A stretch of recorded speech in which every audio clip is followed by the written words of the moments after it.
My best friend slept with my roommate who's about to get married. I couldn't keep this secret and chose to inform the roommate's fiancé, MITHA. Living with my buddy Alex, who was about to get married, and hanging out with my best friend Ellie was usually the highlight of my days. I'm 26, pretty laid back, and have always kept things simple. Alex, 28, had everything figured out, especially with his wedding around the corner. He and his fiancée Sarah seemed perfect for each other, like something out of a romantic movie. Ellie's been my best friend since our college days. She's full of life, always laughing and making everyone around her feel better. We were like two peas in a pod, but in a completely brother-sister kind of way. She often came over to our place, making our apartment feel more alive. But then, things started to change. Ellie and Alex began to get a bit too close, more than what you'd expect from just friends. At first I told myself it was nothing. Friends get close, right? The revelation hit me like a freight train one evening, when the apartment was cloaked in silence, and the city outside buzzed with life, oblivious to the storm brewing within. I returned home earlier than expected, only to find Ellie and Alex entwined in a way that left no room for doubt. They were quick to separate, their faces flushed with guilt, but the damage was done. The image was seared into my memory, a haunting reminder of the betrayal. It was clear they had feelings for each other, and those feelings had crossed a line. Ever since I found Ellie and Alex, my best friend and roommate, closer than they should have been, my world's been upside down. I wanted to be loyal to both, but my head was a mess. On one hand, Alex was about to get married, and on the other, Ellie has always been like family to me. The apartment we shared, which was once full of jokes and late-night pizza runs, started feeling more like a silent movie. Conversations became whispers when I walked in, and the air felt thick with secrets. I noticed the small things, how they'd suddenly stop talking or how Ellie's visits became more scheduled, especially when I'd be out. It made my chest tight, thinking about it all. I decided to keep it all bottled up inside because, honestly, I didn't want to be the one to cause a hurricane in everyone's lives. I thought maybe, just maybe, if I ignored it long enough, things would go back to normal. I didn't want to be the reason anyone's happiness got ruined, even if it meant putting on a fake smile every day. For 3 whole months I lived in this bubble of hope and fear. Hope that Alex and Ellie would realize their mistake, and fear what would happen if Sarah, Alex's fiancée, found out. It was like walking on a tightrope, trying to balance everything and pretend I was okay with it. Every day was a challenge, trying to act normal around Alex and Ellie. I dodged conversations about relationships, love, or anything that could lead back to the secret I was keeping. It felt like I was living in a different world from them, watching from the outside. I began to pull away, spending more time alone, avoiding coming home. I started making sure they knew when I was about to come home, sending a text or calling to say, "Hey, I'll be there in 10 minutes. I thought it would help me avoid walking in on more moments like that. However, even with all my warnings, it kept happening. Every time I saw them too close, it felt like a punch to the gut. I started to dread going home. My place, which used to be where I could relax, now felt like the last place I wanted to be. So, I stayed out as much as I could. I hung out in coffee shops, wandered around the library, and did anything to stay busy and away from the apartment. It was like I was trying to disappear from my own life because every time I thought about facing them, I just couldn't. It felt like everything around me reminded me of how things had changed and how uncomfortable I felt in my own home. I felt like I was stuck in a really tough spot. Here was my best friend and my roommate, who was about to get married, sneaking around. I kept their secret for 3 months, trying to ignore it and hoping it would just go away. But it ate at me. Sarah, Alex's fiancée, had no idea, and it didn't seem fair to her. The weight of knowing about Ellie and Alex became too much. I felt like I had to do something about it. It wasn't just about being loyal to Alex anymore, it was about doing what seemed right. Telling Sarah about what was happening with Alex and Ellie was one of the hardest things I've ever had to do. It felt like I was carrying the weight of the world on my shoulders, knowing that what I was about to say could potentially ruin lives. But after months of carrying this secret, watching the strain it put on everyone involved, and feeling the weight of it crushing me, I knew it was something that had to be done. No matter how much I wished things could resolve themselves, the reality was clear. Sarah deserved to know the truth. Update. 3 months later, I decided to meet Sarah in a neutral place, somewhere public yet quiet enough for a serious conversation. I chose a small coffee shop in the park, a place that felt serene, hoping it would provide a calm backdrop for the storm I was about to unleash. I remember my hands shaking as I texted her, asking if she could meet me. I tried to sound casual, but every word felt heavy with the weight of what was to come. The day we met, I arrived early, my stomach in knots. As I waited, I rehearsed what I was going to say over and over, but the words felt inadequate. How do you tell someone their world isn't what they think it is? Sarah arrived, her smile bright, unaware of the news I was about to break. Seeing her happiness made what I was about to do even harder. I started the conversation with small talk, trying to ease into it. But how do you ease into something like this? Eventually, I just had to be straightforward. I told Sarah that there was something important I needed to talk to her about, something about Alex. I emphasized that what I was about to share was difficult for me, but I believed she had the right to know. Then, I told her. I explained that over the past few months, Alex and Ellie had grown closer, in a way that wasn't appropriate for two people who were just friends, especially when one of them was about to get married. I shared how I discovered them and the emotional turmoil I'd been through, deciding whether or not to tell her. I made it clear that my intention wasn't to hurt her but to be honest, because I believed she deserved the truth. Throughout the conversation, I watched Sarah's face change from confusion to shock, and then to something I couldn't quite decipher: hurt, maybe, or betrayal. She asked a few questions, her voice shaky, and I answered as honestly as I could, providing the details she sought. It was heartbreaking to see her process the information, to watch as the reality of the situation sank in. After telling her, I felt a mix of relief and dread. Relief that I had finally shared the secret that had been weighing me down, and dread for what it meant for Sarah, Alex, and Ellie. I offered Sarah my support, whatever decision she made about her future with Alex. I could tell she was shattered. I felt awful, but part of me knew it was better she heard it from me than someone else, or even worse, after the wedding. Walking away from that conversation was like leaving a part of myself behind. I knew things would never be the same after that, but I also knew I had done what I believed was right. It was a moment that changed the course of our lives, a decision made with a heavy heart but a clear conscience. The next few days were like walking through a minefield. Sarah confronted Alex, and the fallout was explosive. I wasn't there, but Alex made sure I knew he blamed me for everything. He came home that night, his face like thunder, and we had it out. "How could you?" he kept saying, over and over, like a broken record. I tried to explain my side, saying I couldn't just stand by and watch him make a mistake that big. But Alex wasn't having any of it. He saw it as the ultimate betrayal. Ellie, on the other hand, was a mix of angry and sad. She thought I had backstabbed them by not keeping their secret. Our friendship, once unbreakable, started showing cracks. She said she understood why I did it, but wished I hadn't. Our conversations became stiff, filled with awkward silences and unspoken words. It was clear things were never going back to how they were. The atmosphere at the apartment turned icy. Alex and I barely spoke, and when we did, it was just the essentials. It felt like I was living with a stranger, not the guy who had been my best friend. Ellie stopped coming over, and our group of friends picked up on the tension. Sides were taken, and suddenly, I found myself on the outside. It was like high school all over again, only lonelier. I started spending more time out of the apartment, staying late at work, wandering around the city, or sitting in parks just to avoid going home. The place I had loved, filled with so many good memories, now felt like a prison. The worst part was the isolation. Friends I thought I had in my corner slowly drifted away, unsure of how to navigate the new dynamics. The emotional toll was heavy. I struggled with guilt, wondering if I had made the right decision. Sleepless nights were common, and I found myself questioning not just my actions, but my judgment. Had I really done the right thing, or had I just destroyed relationships for the sake of my own conscience?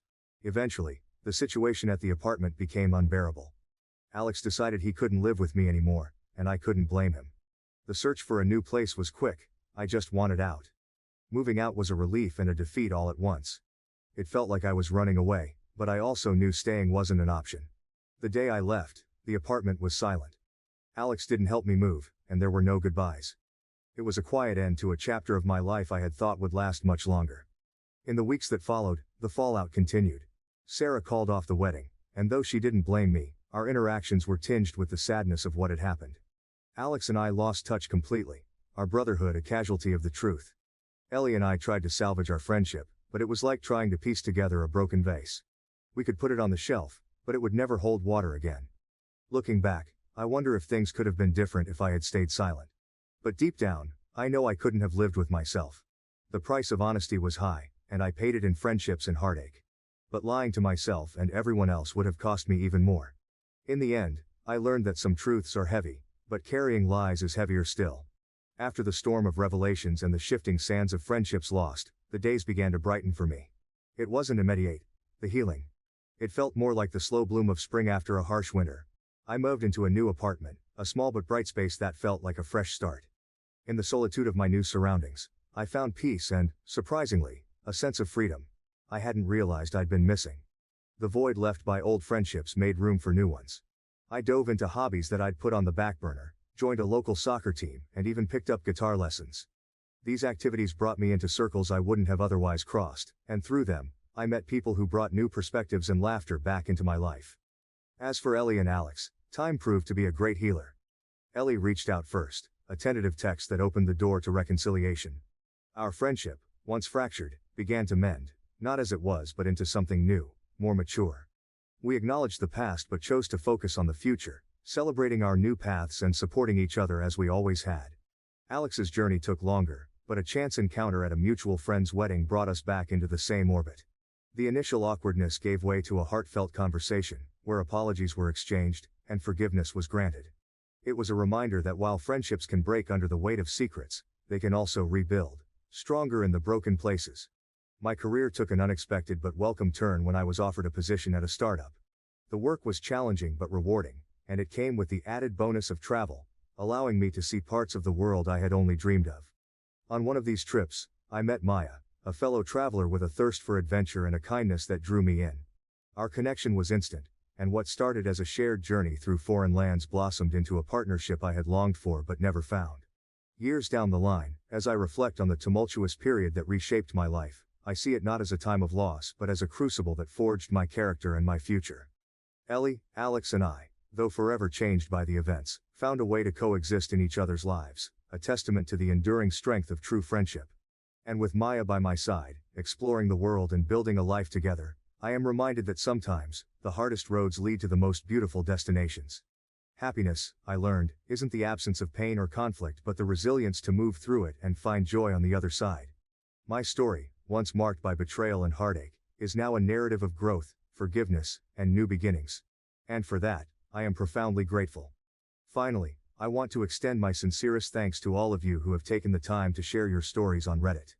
Please continue to journey with us, share your experiences, and together, let's create memorable moments. Recently, my children's biological mother re-entered their lives, and now they are calling me names. My husband hasn't supported me, so I am filing for divorce. Me, 30-year-old female, has been married to my husband, 34, for 6 years, and he has twins, a boy and a girl. Both of them are 16 now. When we started dating, got married, we went to family therapy, and I made it clear that I was not trying to be their mother or replace their mother. Their mother hasn't been in their life since they were about 8. Life had settled into a comfortable rhythm for me and my family. 6 years of marriage, blended seamlessly with my husband's twins. We'd navigated the complexities of step-parenting, finding our own unique groove in the family dynamic. They even started calling me mom when they were around 12. When their biological mother vanished from their lives 8 years prior, I never imagined she would resurface, nor did I anticipate the whirlwind of emotions that would follow. Recently their bio mother came back into their lives and they were really excited. Things were great for about 6 months and then they started to call me by my real name. That hurt, but it's what they chose to do and I never questioned it. Their excitement at reconnecting with their biological mother was palpable, radiating through the walls of our home. I watched them eagerly await her arrival, their anticipation tinged with a longing that I couldn't quite understand. For 6 months, everything seemed harmonious. They showered her with affection, catching up on lost time and building bridges that had been left in ruins for years. But with her return came a subtle shift, a fissure in the foundation of our family unit. Their once frequent use of the word mom to address me dwindled, replaced with the stark reality of my given name. Each time they uttered it, it felt like a tiny dagger, piercing the carefully constructed facade of familial bonds. I grappled with the hurt, swallowing it down with a forced smile, unwilling to let them see the cracks forming within me. They had a right to reconnect with their biological mother. Yet, the ache of being relegated to my given name echoed in the hollow chambers of my heart. I never questioned their choice, never demanded an explanation for the sudden shift in our dynamic. Instead, I buried my pain. Recently they've been getting very disrespectful. The twins, once the embodiment of innocence and joy, have become agents of chaos. It began subtly, like a whisper on the wind, barely perceptible but impossible to ignore. They chafed against the confines of our household rules, pushing back against the boundaries that had once kept our family unit intact. Curfew became a mere suggestion, a trivial inconvenience to be disregarded at will. Their bedrooms transformed into veritable war zones, strewn with the detritus of their adolescent rebellion, A silent protest against the order I had fought so hard to maintain. But it was their words that cut the deepest, each barb a venomous arrow aimed squarely at my heart. "You're not our real mom," they spat, the words dripping with contempt. I recoiled at the accusation, the weight of their words crushing me beneath their burden. How could they not see the love I had poured into their lives, the sacrifices I had made in the name of family? They're talking back to me, stating that I'm not their real mom, that I'm the reason she left. Which is not true. I didn't meet him until almost a year and a half after she left. That now that she's back they don't need me anymore. 3 weeks ago there was a big blow-up where my stepson called me a bitch. I felt the blood drain from my face, my heart pounding in my chest as I struggled to comprehend the magnitude of his betrayal. In that moment, all sense of reason fled. I snatched his phone from his trembling hands, my fingers trembling with a mixture of rage, and told him to stay in his room until his dad came back, but instead he ran out and went to his mom's. She came over and it was a big argument. She tried to hit me and I pushed her out of my house. My stepdaughter told me if I ever put my hands on her mom again then she'd kick my ass. They both went to their mom's place. In the quiet aftermath of the storm that had torn through the fabric of our once happy home, the memories of happier days lingered like a bittersweet ache in my heart. I cast my mind back to those moments of joy, the simple pleasures that had bound us together as a family. I remember the laughter that had filled our home on lazy Saturday afternoons, the sound of their voices mingling with mine as we shared stories and dreams over bowls of melting ice cream. It was a ritual, our own little tradition born out of love and shared experiences. We would gather around the kitchen table, our faces sticky with sweet indulgence, as we savored each creamy spoonful, the taste of chocolate and vanilla a comforting reminder of the bond that held us together. And then there were the adventures we had shared, the memories we had made on family vacations to Disney World. I can still feel the warmth of their small hands clasped in mine as we navigated the crowded streets, their eyes wide with wonder at the magic that surrounded us. We would spend hours exploring every nook and cranny of the theme park, their laughter ringing out like music in the air as we rode roller coasters and met our favorite characters. But now, in the aftermath of the storm, those happy days felt like a distant memory, a faded photograph tucked away in the recesses of my mind. The joy that had once filled our home had been replaced by a hollow emptiness, a numb detachment that left me feeling adrift in a sea of uncertainty. Gone were the days of chauffeuring them to their various sports and activities, replaced instead by a sense of resignation that weighed heavily upon my shoulders. I would sit in the driver's seat of the car, the radio playing softly in the background, as I waited for them to emerge from the house. But they never came, their absence a stark reminder of the distance that now separated us. And so, with a heavy heart and weary soul, I made the decision to step back, to allow their mother to take on the responsibilities that I had once shouldered alone. I would no longer wake them up for school or ferry them to their extracurricular activities, instead, leaving them to navigate the complexities of their daily lives without my guiding hand. It was a painful decision, one born out of necessity rather than choice. But in the end, I knew that it was the only way forward, a small step towards reclaiming my own sense of self amidst the chaos that threatened to consume us all. And as I watched them disappear into the distance, their figures fading into the horizon like ghosts in the mist, I knew that it was time to forge a new path forward, one that would lead me back to myself. And then came the bombshell, a revelation that shattered the fragile peace that had settled over our fractured family. We were supposed to go to Disney World for their spring break this week, but I canceled everything. I told them and my husband, and I guess they thought I was bluffing. We were supposed to leave Thursday night, and when I didn't start the usual vacation roundup, they were shocked. They started saying I was jealous that their mom came back in their lives, that I'm a horrible person, I'm selfish. There was some name calling and my husband was silent. They hurled insults like daggers, each one finding its mark as they lashed out in their pain and confusion. I asked him if he was going to step in, but his response was cold and indifferent, his words a knife twisted in the wound that was already bleeding. He said I was wrong for canceling. And so I stood alone, a solitary figure amidst the wreckage of our shattered dreams. For in that moment, I realized that I was fighting a battle that could not be won, a war of attrition that had already claimed its casualties. I left and went to stay in a hotel. I knew that I could no longer bear the burden of our fractured family alone. With a heavy heart and weary soul, I made a decision born of necessity, a choice to seek solace in the quiet refuge of a hotel room, far removed from the chaos that had consumed our once happy home. I needed time to heal the wounds that had been inflicted upon my soul, time to find the strength to rebuild the shattered remnants of our fractured family. He has been blowing my phone up asking me to come back, and yesterday he told me that their mother disappeared again. His voice, pleading and desperate, pierced the silence like a knife, its sharp edges cutting through the numbness that had settled over me like a shroud. He spoke of their tears, of their cries for forgiveness that fell upon deaf ears in my absence. They too have been calling me, crying and apologizing. In their moment of desperation, they had turned to me, seeking redemption in the arms of the woman who had loved them unconditionally, despite the wounds they had inflicted upon her heart. But, I don't want to do this anymore. I don't feel like I'm part of their family and they can't just cry and come back now that she disappeared. The love that had once bound us together as a family had been replaced by a sense of resignation, a recognition that our paths had diverged in ways we could never have anticipated. And so, with a heavy heart and tear-streaked cheeks, I spoke the words that would irrevocably alter the course of our lives. I want a divorce, I said. My voice barely above a whisper, as the weight of my decision settled like a stone in the pit of my stomach. I watched as my husband's expression shifted from shock to resignation, his eyes filled with a sadness that mirrored my own. And as I turned to leave, the silence of the empty room echoing in my ears, I knew that there was nothing left to say. In the stillness of the night, as the city outside my window lay shrouded in darkness, I found myself grappling with the weight of my own emotions, the turmoil of my thoughts threatening to overwhelm me.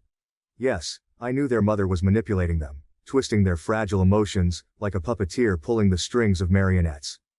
I never said otherwise, but even with this knowledge, the sting of their betrayal cut deep, a wound that refused to heal no matter how hard I tried to ignore it. Yes, they are 16 years old. An age teetering on the precipice between childhood and adulthood, but even in their youth they don't have the right to treat me this way. Being 16 doesn't mean you get to be disrespectful and threaten me. Despite the venom that dripped from their lips, I have always been in their corner. I had opened my heart to them, embracing them as my own flesh and blood, despite the absence of a biological connection. I know their feelings matter in this, but I am a person too with feelings that ran just as deep as theirs.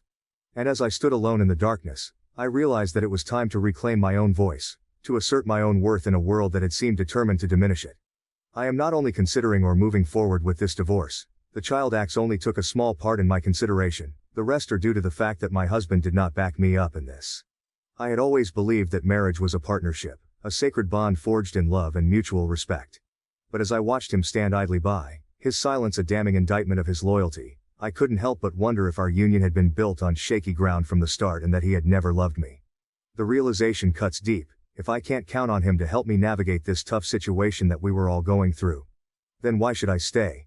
That does not mean that I should be treated the way I was being treated. That is not normal 16-year-old behavior. To threaten me? Call me vile names? I just need time for myself. And yet, even as I acknowledge my own flaws, I cannot shake the feeling of betrayal that lingers like a bitter taste upon my tongue. To be threatened and insulted by those whom I had loved and cared for as my own, it cuts me to the core. A wound that refuses to heal no matter how hard I try to ignore it. And I don't want an apology just because their bio mother ran out on them again. Yes, their mother's sudden disappearance had reignited old wounds, dredging up memories of past betrayals and broken promises. But even as I struggle to make sense of the chaos that surrounds me, I want an apology because they really mean it, and I don't believe anyone can be truly sorry 2 days after their mother vanished again.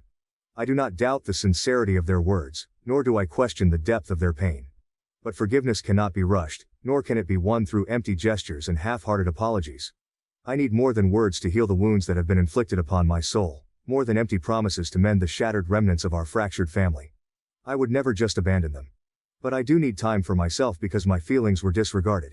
But I am not selfish for needing time for myself, for acknowledging the depth of my own pain amidst the chaos that threatens to consume us all. Yes, I am an adult, but I am also human, with feelings that run just as deep as theirs. And in this moment of vulnerability, I realize that I cannot be the pillar of strength that they so desperately need, not when my own foundation is so fragile and tenuous. As I sit in the dimly lit hotel room, the gentle hum of the air conditioner providing a soothing backdrop to the cacophony of thoughts that swirl within my mind, I find myself grappling with the complexities of human emotion. The events of the past few days weigh heavily on my heart, a burden too heavy to bear alone. I had never asked or expected them to be perfect, for I knew that imperfection was the very essence of humanity. But even in the midst of our flaws and shortcomings, there had always been love, a bond that transcended the trials and tribulations of everyday life. I had never expected them to be the most mature people, but I had hoped that they would at least understand the depth of my pain, the wounds that their words had inflicted upon my soul. They have feelings and so do I. I love them with a fierceness that defies reason. They are my children, my heart and soul woven into the fabric of their being, but this is a very complicated situation. This is not because they called me a bitch. Yes, they called me a bitch. But I have been called worse. I am a woman, strong and resilient in the face of adversity. This is ultimately about my husband not backing me up during this situation, and yes, I am hurt that they called me that I'm allowed to be. It hurts even worse coming from two people who I love dearly and would never hurt or want any harm to come to them. I had always believed that marriage was a partnership, a sacred vow to stand by each other through thick and thin. But as I watch him stand on the sidelines, his silence a painful reminder of his failure to stand up for me, I cannot help but feel a deep sense of betrayal. To all the step-parents navigating the often rocky terrain of blended families, I want to offer a few words of advice from my own perspective. I understand the challenges you face, the emotional roller coaster of loving someone who comes with their own children, and the hurdles you've likely overcome to earn acceptance in their lives. First and foremost, remember that building a family in a blended situation requires teamwork. You and your partner must be on the same page, communicating openly and honestly about your hopes, fears, and expectations. Without this solid foundation of mutual understanding and support, it's easy for resentment and discord to seep in, undermining all the efforts you've made to create a loving and harmonious home. Embrace the unique dynamics of your blended family. Every family is different, and what works for one may not work for another. Be flexible and adaptable, willing to adjust your expectations and approach as needed to accommodate the needs and preferences of all family members. The key is that you and your partner must work together to build a family. It's the only way for things to work out. Otherwise, all of your efforts and all the love you pour in will be useless. Hello, I have been getting a lot of messages asking for an update. I am now in a place to be able to give an update. You can look at my previous post for what this is about. I went back to the house 2 days ago. My husband and I had agreed to sit down and have a long overdue conversation about what had transpired, about the cracks that had begun to form in the foundation of our family. As we sat across from each other in the dimly lit living room, the memories of happier days lingered like ghosts in the corners of my mind. I couldn't help but cast my thoughts back to the countless afternoons spent together as a family, the sun-drenched days filled with laughter and love. But now, as I sat across from my husband, the gravity of our situation pressing down upon us like a leaden weight, I knew that we could no longer ignore the cracks that had begun to form in the foundation of our family. We had a long talk about what happened and how I didn't feel protected by him, and how he knew how disrespectful they were being but didn't stop anything. As I sat across from my husband, the weight of his words settling like a leaden weight in the pit of my stomach, I couldn't help but feel a sense of disbelief wash over me. He said that he still loved his ex, and that's why pretty much. He spoke of his lingering feelings for his ex-wife, of the fear that had gripped him in the aftermath of her sudden return to their children's lives. He didn't want to do anything for her to leave them again, them as in him and the twins, but that didn't change how he felt about me. I listened in stunned silence, the air heavy with the weight of unspoken truths and unresolved emotions. How could he expect me to believe that his heart still belonged to another, even as he professed his love for me? It was a contradiction that left me reeling, a bitter taste of betrayal that lingered on my tongue. The reality of our situation crashing down around me like a tidal wave, I knew that the happy memories of our past could no longer sustain us. His admission of lingering feelings for his ex-wife was a wound that cut deep, a betrayal that shattered the fragile illusion of our marriage. I told him that I've been there, not her, and how could he still love her, and it was very emotional and there was crying and yelling. I made the decision to move along with the divorce. I spoke to the twins and they cried and said it's their fault and to forgive them and their dad and not to leave. With a heavy heart and a voice thick with emotion, I explained to them that while I still loved them dearly, remaining with their father was not a path I could choose. I reassured them that I would always be there for them, that our bond would endure even in the face of adversity. But I also made it clear that their actions had consequences, that they could not treat people with such disrespect and expect everything to simply return to normal. I told them that as much as I loved them, staying with their dad and in this home was not an option, but I would still love to have a relationship with them if they want, but I am still very much hurt by what happened and would still appreciate a little more time for myself. I did move out and I was staying in a unit in one of my rental properties. Exciting news, I bought my first house. It was a fairly quick process. I'm excited for what's next. I bought my first house ever, and next month I am taking a break from work for a few weeks or the whole month. Maybe 2 or 3, and doing some exploring of the world and healing and finding myself. I lost myself in the twins and my husband and didn't really focus on what I wanted and what made me happy. So I bought tickets again for Disney World. I have also made plans to go to Thailand next month, and from there, I have no clue. I'm doing some spontaneous trips. I have always wanted to see the 7 wonders of the world. Anyway, I am really happy to be getting a break. I told the kids I would love to have them over for dinner when I get settled into my new place. I do feel bad about canceling their trip to Disney, so I am thinking about funding a trip for them to go this summer for their 17th birthday. Just not with me. I'm excited to be traveling alone and I need the mental break. That is all really. I broke my number one intimacy rule with a man who uses a wheelchair, and my best friend mistakenly thought I had a thing for handicapped people. Obviously throwaway, I don't need anyone here seeing my regular account. Also, I'm in the US and English is my first language. Any discrepancies are because I suck at typing on my phone. So, for the, give me the bare bones, I don't have all day to hear this shit. Crew. My top rule since high school has been no S before the third date. I recently broke that rule with a guy who uses a wheelchair, and now my childhood best friend is upset and disgusted, thinking I have some sort of fetish. I'm a 28-year-old woman who has always had a clear stance on relationships and intimacy. My childhood best friend Jess, who is also 28, has known me since we were kids. Over the years we've shared countless secrets and supported each other through thick and thin. To put it simply, I don't think I'm any kind of prude, but I've always been uncomfortable with casual intimacy. It's just not my thing, and it never has been. Jess is well aware of my views on this topic. She's seen me navigate through high school crushes, college flings, and the awkward stages of young adulthood. Despite understanding my stance, Jess has often teased me about it in a lighthearted way. Her jabs were never meant to hurt. They were just part of our dynamic, a way to poke fun at how different we are in some respects. While I've spent most of my 20s focusing on my degree and starting my career, Jess has been in a stable, long-term relationship for the past 3 years. Her boyfriend, whom she met shortly after moving to another state, seems like a great guy. They've built a life together, and although I'm genuinely happy for her, it's also a stark reminder of how different our lives have become. Living in different states has made it challenging for Jess and me to maintain the closeness we once had. We used to spend nearly every weekend together, but now our interactions are mostly limited to occasional phone calls and social media updates. Despite the physical distance, I've always felt that our bond was unbreakable. Recently, however, I've started to feel the strain of our separate lives more acutely. While Jess has been busy with her relationship and new experiences in a different state, I've been navigating the often lonely path of being single. My focus has been on building my career and achieving my personal goals, which has been fulfilling but also isolating at times. About a month ago, I went on a first date with a guy I'd been talking to online for a while. We had exchanged messages, shared a few laughs, and I genuinely thought things might be heading in a positive direction. We finally decided to meet up in person, and I was cautiously optimistic. However, once we were face to face, things felt off. There was an unexplainable weird vibe that I just couldn't shake. His conversation felt forced, his jokes fell flat, and there was an underlying discomfort that made me feel uneasy. After about an hour of strained small talk and awkward silences, I decided to cut the date short. I made a polite excuse and left, feeling a bit disappointed but also relieved to be out of that situation. On my way home, I decided I needed to unwind and shake off the awkwardness of the evening. I remembered a local pub that I used to frequent, a cozy spot where I could just relax and people watch. It was a Friday night, so I expected it to be busy, but I figured it would be worth a shot. When I arrived, the place was indeed packed. The bar area was crowded with groups of friends and couples enjoying their night out, and there wasn't a single seat available. Determined not to let the night end on a sour note, I grabbed a drink and started looking for a place to sit.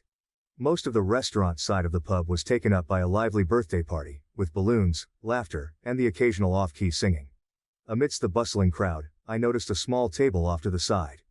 There was only one seat open, and a guy was sitting there, engrossed in a book. He seemed completely absorbed in his reading, oblivious to the noisy celebration around him. I hesitated for a moment, considering my options. I'm a social person by nature, and the idea of sitting alone didn't appeal to me. Taking a deep breath, I decided to go for it. What's the worst that could happen? He might say no, and I'd have to keep looking. No big deal. I approached the table with a friendly smile, and asked if I could sit there for a bit, promising that he wouldn't even have to talk to me if he didn't want to. To my surprise, he looked up from his book with an enthusiastic smile and said, "Sure." As I settled into the seat, I got a better look at him. Up close, he was strikingly handsome, the kind of guy who seemed effortlessly attractive. I felt a flutter of nerves but quickly pushed it aside. I sipped my drink in silence, feeling a bit self-conscious but also intrigued by my unexpected company. After a few minutes, he glanced up from his book and said, "I don't mind talking, if you want to." His voice was warm and inviting, and I couldn't help but feel a bit relieved.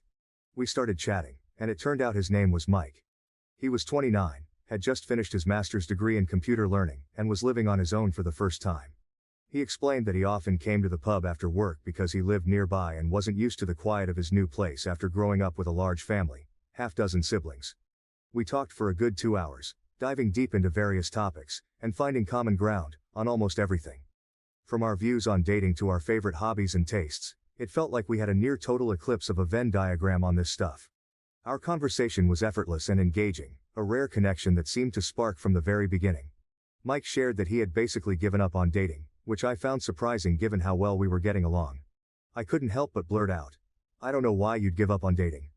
This is the closest thing I've had to a good date in forever."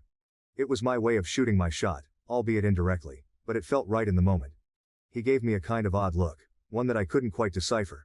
Then he said, "Tell you what, I have to go to the bathroom, but when I come back, I'll ask you out for real." It struck me as a bit weird, but I nodded, curious about what would happen next. As he moved to leave, it all clicked.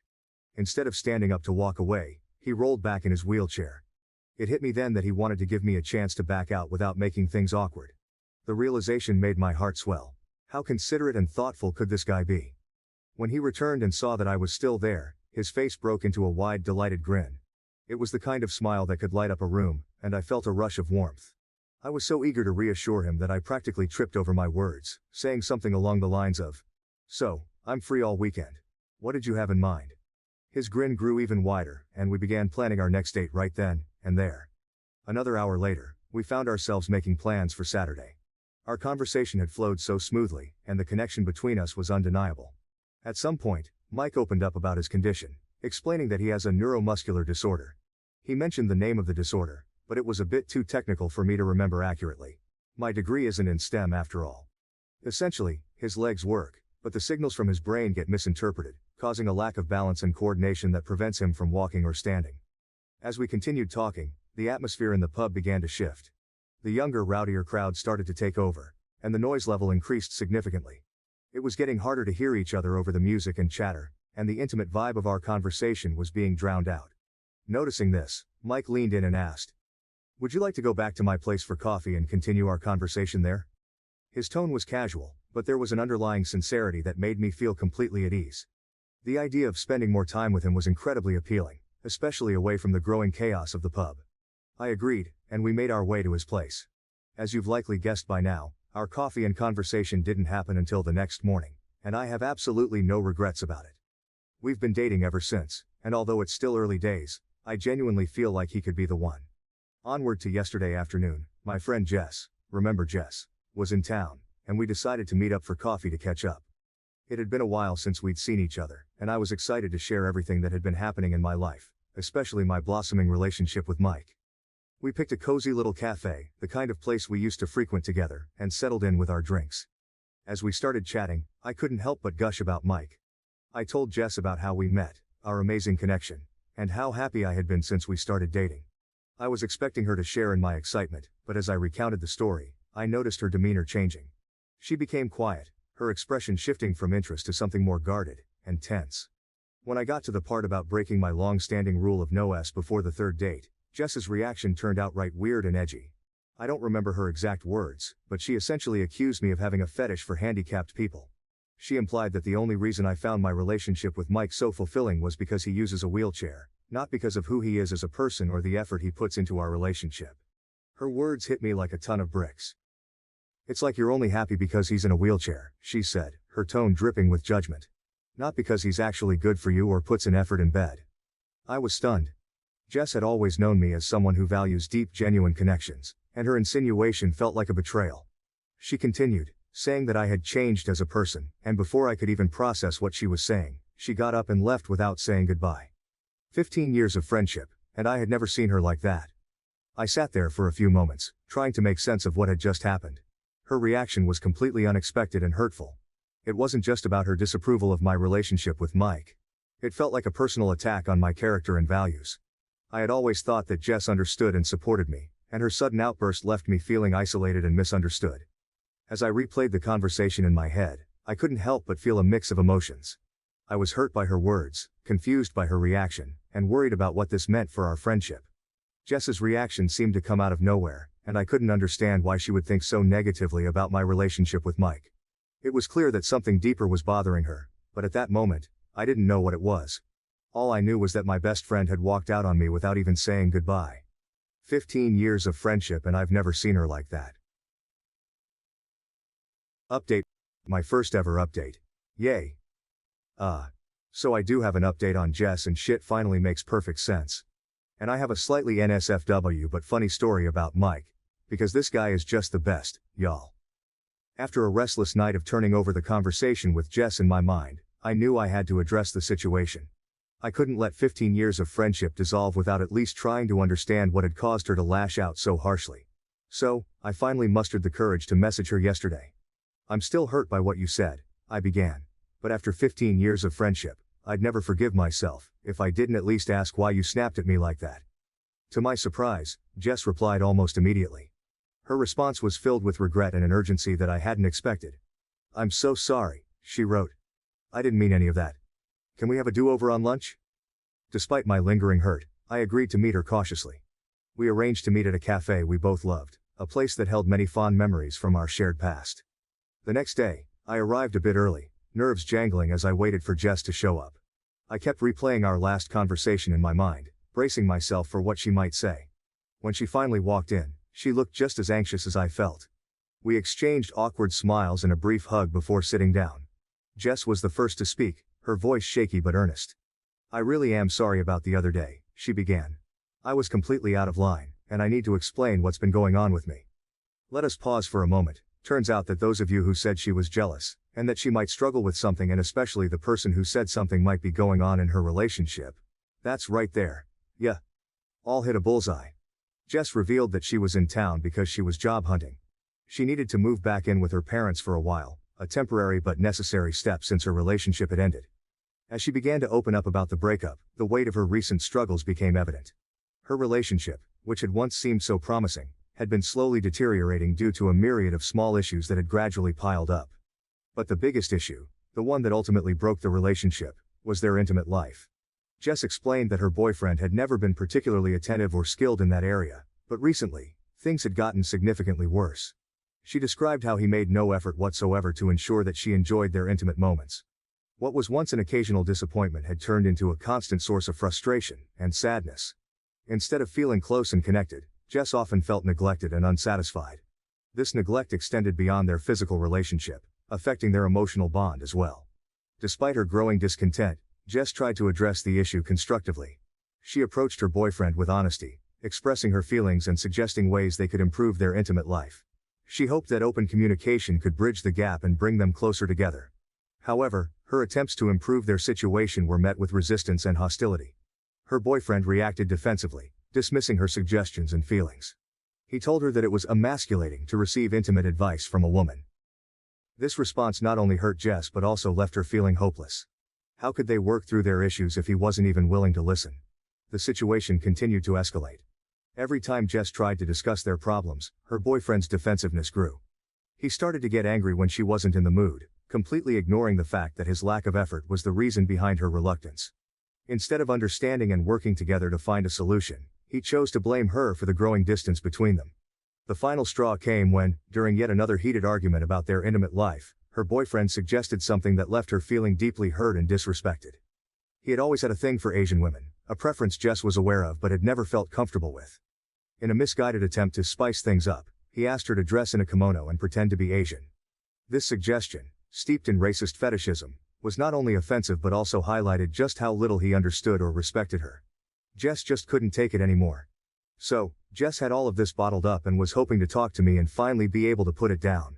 And I missed every hint that she had something big to discuss because I was gushing about Mike. She sat there, trying to get a word in, but I was too wrapped up in my own excitement. To her, it felt like I was just twisting the knife by bragging about how great our sleep together was. I was oblivious, going on and on about how amazing Mike was, how connected we felt, and how perfect everything seemed. She tried to be supportive, but as I kept talking, I could see her patience wearing thin. I didn't understand at the time that my joy was a painful reminder of what she was missing in her own life. Then, she snapped.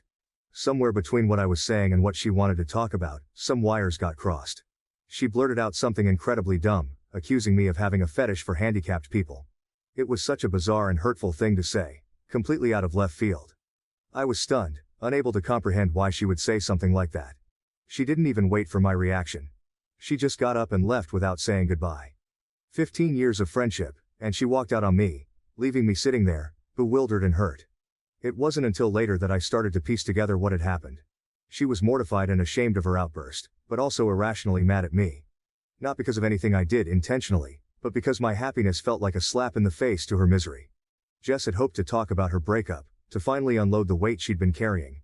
Instead, she felt overshadowed by my excitement and lashed out in a moment of frustration and pain. It was a perfect storm of miscommunication and unmet needs, and it left both of us feeling isolated and misunderstood. One thing to know about Jess is that she's a terrible liar. Back in high school, we jokingly called ourselves the co-founders of the Foot and Mouth Society. Because of this, I believed her sincerity.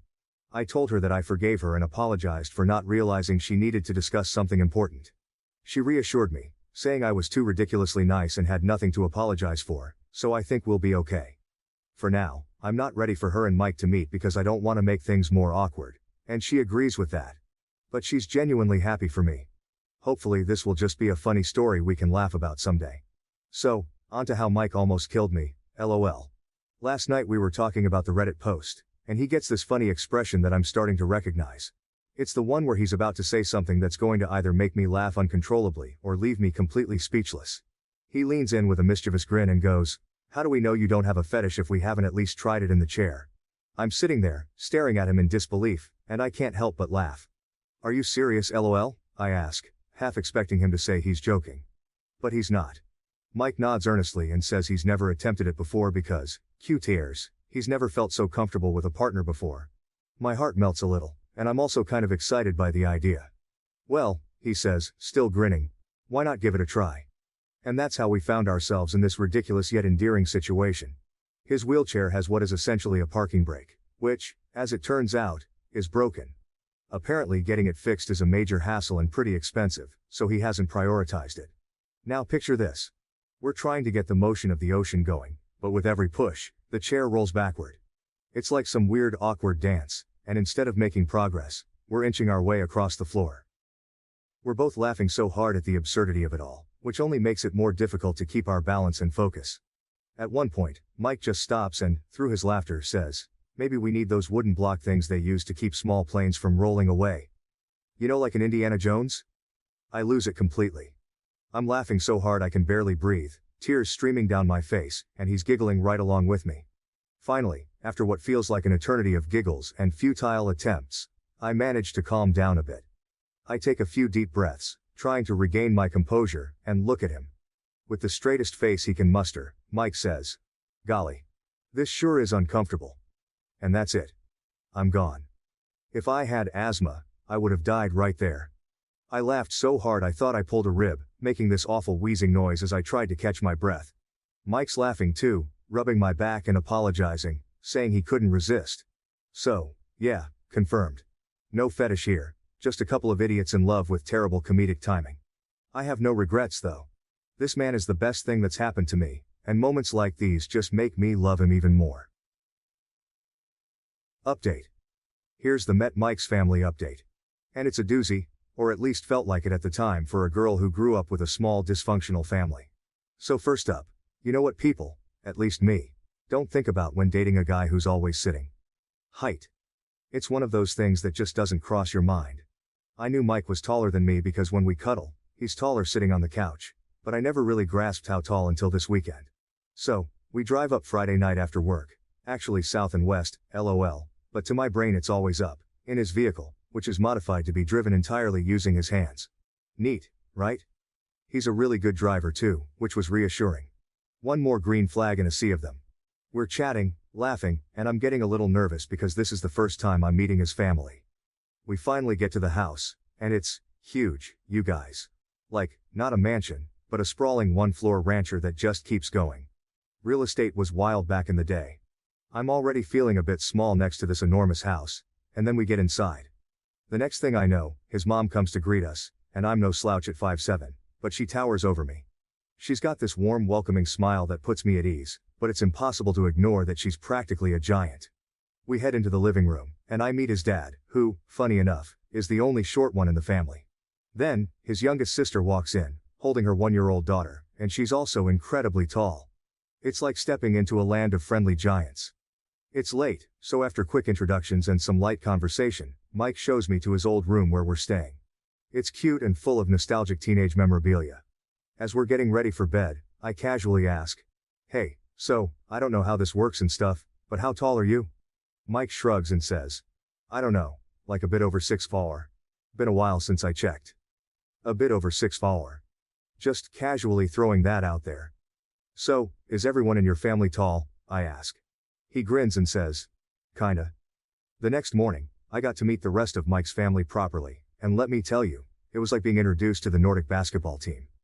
Actually, they're Irish, but they're all blonde and tall, so the image fits better. The only one of reasonable height, and still taller than me, was his oldest sister. It was kind of hilarious, honestly. They are also loud. Not in a shouting way, just present. Their voices fill the room, their laughter echoes, and their energy is undeniable. Mike is a lot different around them, but in the cutest way possible. He beams all the time, his happiness radiating off him. You can see how much he loves being home with his family. One of his brothers greeted him by putting him in a headlock and giving him a dang noogie. Mike, of course, elbowed him in the side, and they both ended up laughing. It was all so natural and full of love. Then his mom smacked one of his brothers with a rolled-up magazine for putting his feet on the table, and that set off another round of laughter. The whole scene was a bit intimidating, but in the happiest way imaginable. I'll admit, at first, I felt a little overwhelmed and shut down. This was a lot of energy to take in, and I wasn't used to such a boisterous family. But Mike kept checking in with me, giving me reassuring smiles and gentle touches to make sure I was okay. His family, noticing my initial discomfort, went out of their way to include me in their conversations and jokes, which helped a lot. After a bit, I started to get into the spirit of things. Their warmth and genuine kindness were impossible to resist. We had breakfast together, and it was like a scene out of a movie with everyone talking over each other, passing plates, and sharing stories. The atmosphere was chaotic but in the most welcoming way. As the day went on, I got to see more of this loving chaos in action. Mike's family played a game of basketball in their backyard, and I watched in awe as they moved with a level of coordination and playfulness that only comes from years of sibling rivalry and bonding. I forgot to mention that Mike has a specialized sports wheelchair that he uses specifically for, you guessed it, sports. He and his siblings love playing basketball together, and he is really good at it. Not only does he have an impressive arm, but he's also incredibly fast. And the best part? This wonderful guy I'm in love with will gleefully and deliberately run over someone's toes. He actually aims for it. His siblings have this hilarious reflex of yanking their feet back just in time, and it's absolutely hysterical to watch. Seeing Mike in this environment made me appreciate him even more. He was different here, more relaxed and vibrant, but still the same wonderful person I was falling for. His family's love and acceptance were a big part of who he was, and being welcomed into that was an incredible feeling. So it was this crazy day of loud people playing and having a blast, nieces and nephews running around, and just noise. My ears are still ringing. The food was catered in advance because his mom had 7 babies. All I make on Mother's Day is margaritas. They also have a pool. It's a bit chilly still, but the pool is heated, so we actually all got to swim, which was a lot of fun because I got to show off that I too am athletic. I can do a backwards somersault off a diving board. Yeah. I'm a real catch-lol. They at least pretended to be impressed. We all stayed up late, drinking and bitching about how it was too overcast to see the aurora. Boo. The sky had promised a spectacular light show, but the clouds decided to crash the party. Despite the disappointment, we made the best of it, talking and laughing well into the night. By the time I crawled into bed, I was already bracing myself for the inevitable hangover. Sunday morning hit me like a freight train. I had the worst hangover I've had in a while. We slept in a bit late, trying to recover from the previous night's excesses. When we finally dragged ourselves out of bed, we joined Mike's family for the BBQ part of the BBQ weekend. Mike's dad can grill people, and he's fast too. Food was coming off the grill at lightning speed, perfectly cooked and smelling divine. I was amazed at how efficiently he handled everything. I asked Mike about it, and he laughed, saying, "There were 7 of us to feed. Ever see a nest of baby birds?" He had practice. Which, fair enough. Watching his dad in action, I could totally picture a younger version of him, surrounded by hungry kids, grilling up a storm to keep everyone fed. I don't have much experience with babies, but during the BBQ, I got to hold Mike's youngest niece. She's the one living at home with his sister until her husband gets back from deployment. She was such a sweet little bundle of energy, and it was kind of heartwarming to have her in my arms.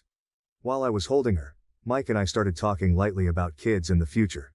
I confessed to him that I never really put much thought into having kids. But seeing how happy and close-knit his family is made me reconsider. I told him, if they were going to grow up in a happy home like yours and not how I grew up, I'm pretty sure I'd be open to having them with you someday. I added, but later. I need you all to myself for a while first. Mike's face lit up, and he seemed really happy about that. His joy was contagious, and I felt all warm and fuzzy inside. It made me feel all goofy and happy too. I'm sappy, I know. But honestly, I wouldn't trade these moments for anything.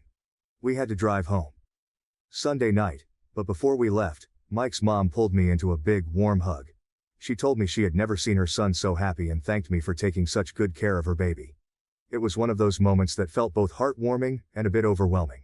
Then she asked if we'd be back for the 4th of July or if we had plans with my family. I tried to play it cool, but my response was a bit awkward. No, we'll be here if you don't mind. I don't see them much. I think she picked up on the underlying story there because she just hugged the shit out of me. Vikings, all of them, I swear, and told me she couldn't wait to see me again. As she hugged me, I felt this incredible warmth and acceptance. It was as if she understood without me having to explain anything. Her hug was so tight and reassuring, and it made me feel like I was truly part of their family. It was one of those rare moments where you feel completely seen and appreciated for who you are. Driving home, I couldn't stop thinking about the weekend. Meeting Mike's family had been an eye-opening experience. They were loud, loving, and a bit overwhelming at times, but they were also incredibly supportive and welcoming. It was clear how much they cared for each other, and being included in that circle of love was something special. As we drove through the dark, quiet roads, Mike reached over and held my hand. We didn't need to say much. The connection between us was palpable. The weekend had brought us even closer, and I knew that no matter what the future held, we'd face it together. My ears are still ringing from all the noise and chaos, but it was an absolute blast and I can't wait to see them again in July. Also, pretty much sure Mike is the man I'm going to marry. I literally can't think of a single reason why I would ever let him get away. Anyway. Thanks for reading. Hope you all had a lovely weekend. And those of you who got to see the aurora. I'm happy for you, but you suck. LOL. What do you think about this story? Please share your comments down below. Thank you for listening to Vibe Tales.